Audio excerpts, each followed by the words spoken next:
you dreaming of a proper British holidays, exploring historic castles, or maybe catching a show in London's West End? My name is Berry Omez, your favorite travel consultant. If you're here for the first time, please do well to like, share, subscribe. Okay, before you pack your bags, there is one crucial thing you need to know, which is your UK standard visitor visa.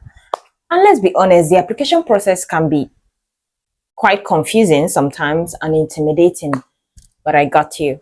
Okay, well, don't worry. In this video, I'm breaking down the entire process into easy, simple to follow steps. This is the ultimate guide to give you the best chance of getting your visa approved.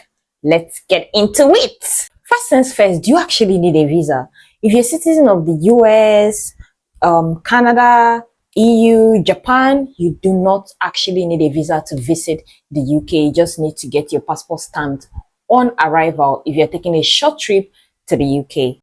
However, if you are from countries like Nigeria, my beloved country, India, Ghana, Philippines, or any other country, you can, make research and find out if your country is exempt from this visa.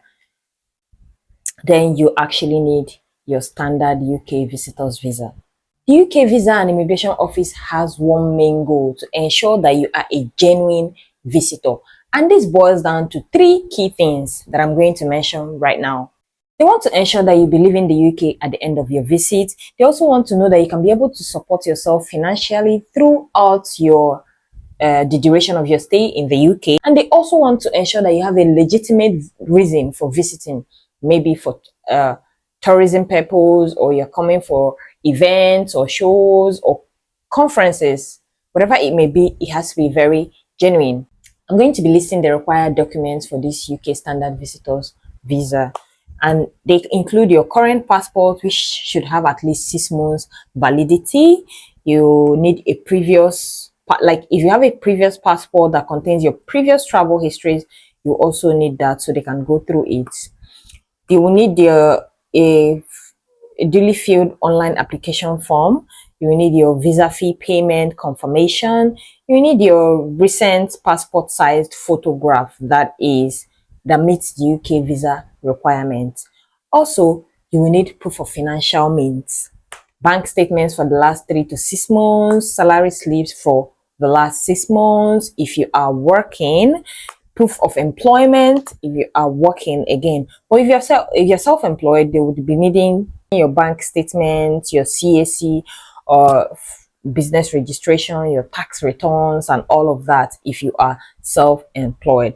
Or if you're being sponsored by someone, a letter from your sponsor and proof of their own funds, their bank statements, that whatever bank that they are using to sponsor you, they will need a proof of that and a letter from that your sponsor.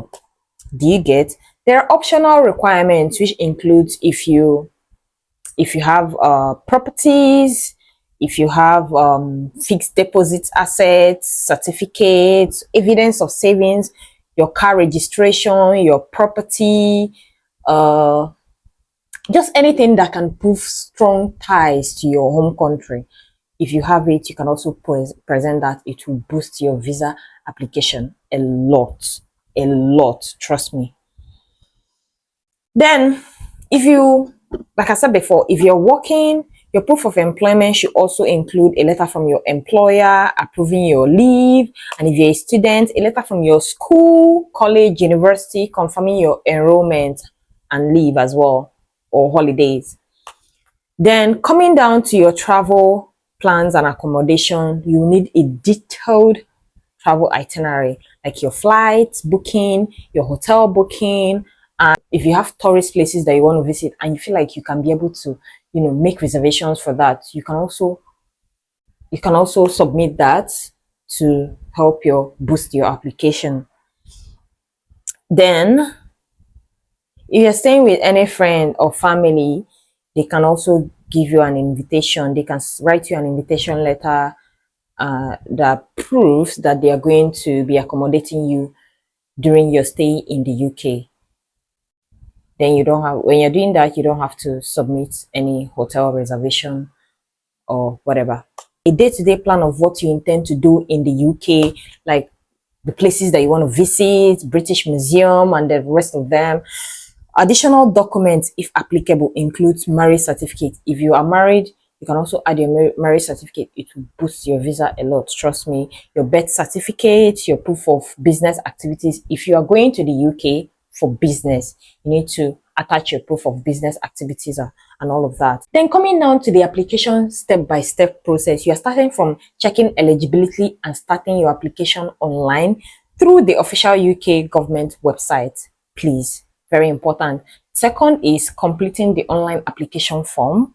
The third is paying the visa fee, which is about £127. The fourth is booking a biometric appointment through VFS Global or TLS Contact. Okay, depending on your country.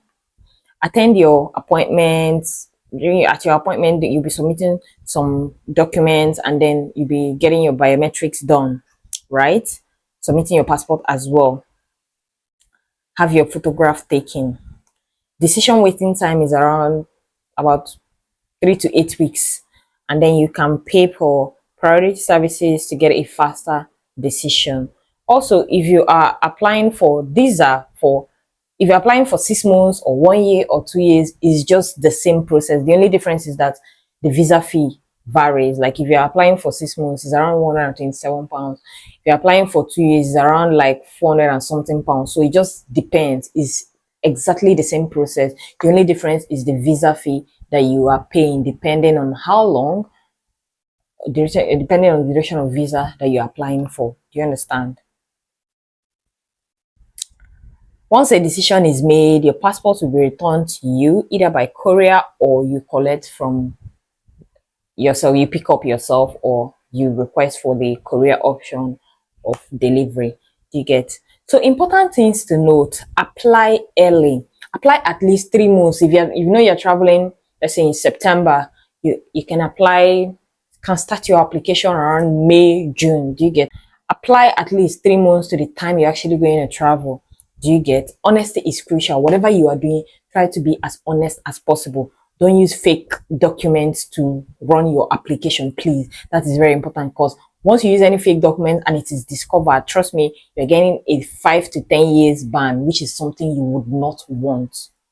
Please don't do that. So be as honest as possible when you're doing your visa application process. It is very, very crucial. No right to appeal. The visitor's visa category has no full right of appeal. If you are refused, your main options are to reapply, addressing the reasons for refusal, or request an administrative review. Long-term visitors visas, just like I said before, you can apply for 2 years, 5 years, 10 years. It's just exactly the same process. The only difference is the money that you are paying for your visa fee is different. If you're applying for 6 months, it's different. If you're applying for 2 years, it is different. If you're applying for 5 years, it is a different visa fee altogether. But the entire process is the same. Please, very, very important. You must still meet the eligibility requirements of each visit, and whatever kind of visa you are giving, you must not stay more than 6 months at each visit. Do you understand? Always use the official UK government website for the most accurate and up-to-date information. Do you get? I remain your favorite travel consultant, Berry Umez. If you have any questions, you can ask me. I would also I'll pin the website in the comments. So if you have any questions, you can ask me. I'll be right here to answer. Thank you. Like, share, subscribe, and follow. Thank you. Bye.